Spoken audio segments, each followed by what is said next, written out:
la question qui est ici magnifique du texte biblique, c'est donc dans le deuxième récit de Genèse 2:3, puisque dans le premier récit, l'homme advient homme et femme en même temps. Dans le récit de Genèse 1, dans ce magnifique poème là, d'une création en 7 jours, donc dans le deuxième récit, Dieu crée l'Adam, c'est-à-dire celui qui sort de la glaise, et puis il continue à créer le monde et se rend compte en quelque sorte, c'est raconté avec beaucoup d'anthropomorphisme bien sûr, parce qu'on ne sait pas parler autrement qu'en projetant nos propres sentiments. Donc ce pauvre bonhomme, entre guillemets, est vraiment tout seul, c'est-à-dire que ce qui est autour de lui, c'est sans doute magnifique, mais c'est trop loin de lui. Et donc face à cette solitude qu'on pourrait appeler une mauvaise solitude, c'est-à-dire une sorte d'isolement de ce terreux, de ce glaiseux, de cet humain qui à la fois est marqué du souffle de Dieu et qui en même temps fait de poussière, Dieu continue de créer et il apporte à l'humain ce qu'il crée, en particulier les animaux, les bestiaux, pour que l'humain les nomme.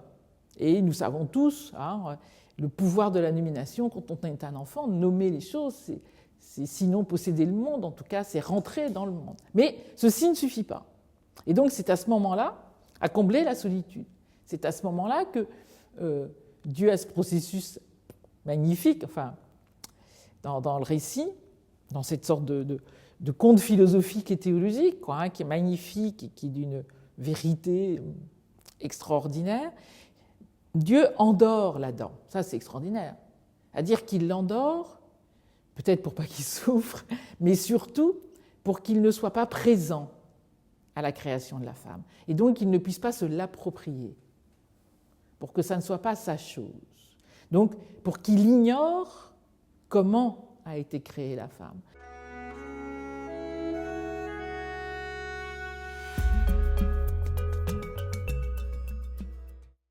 Donc à la fois la femme est créée à partir de quelque chose de lui, qui n'est pas la côte à vrai dire, qui est le côté, quelque chose du côté, mais en même temps, lui étant dans la torpeur, donc pour que ça ne puisse pas être sa chose, son objet. Ça c'est extraordinaire. Et donc à son réveil, là il se passe dans le texte quelque chose d'incroyable, qui est que, alors dans le texte hébreu on voit ça clairement, il y a un changement de nomination, c'est-à-dire qu'Adam n'est plus Adam, mais devient l'homme au sens masculin du terme, en étant face à une femme au sens évidemment féminin du terme.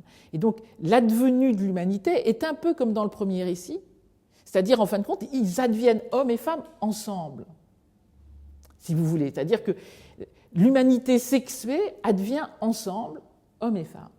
Alors, il y a des tas d'hypothèses. Est-ce que l'Adam était androgyne, tout ça? Bon, ça, c'est sans doute, en tout cas, c'est compliqué à dire. En tout cas, il n'était pas marqué de sexualité. La sexualité apparaît quand ils sont deux.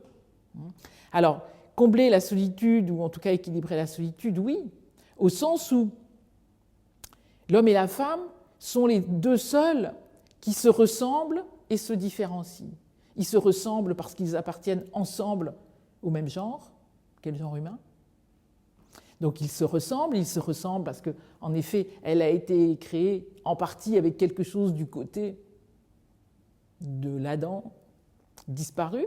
Donc ils se ressemblent, donc ils vont pouvoir se parler, se reconnaître, s'aimer, et en même temps, ils se différencient.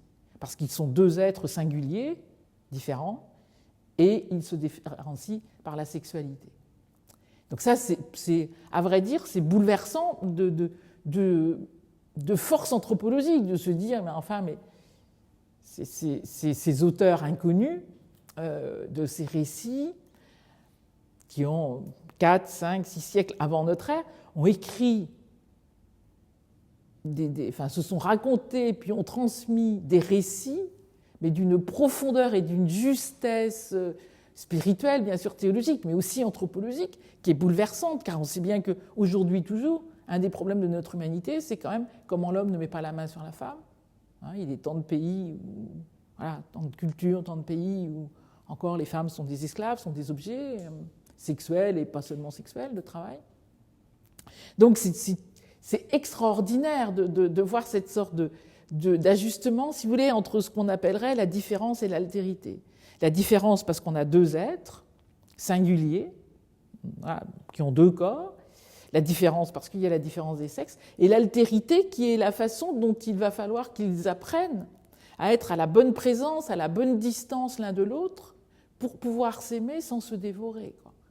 Et, en fin de compte, tout un fil rouge de la Bible va être autour de cette question de l'altérité. Comment s'aimer sans se dévorer? Comment s'aimer sans convoitise? Dira le Décalogue dans son dernier verset, tu ne convoiteras pas la femme de ton prochain, etc. Donc ça, c'est extraordinaire de justesse éthique, si vous voulez. C'est proprement bouleversant.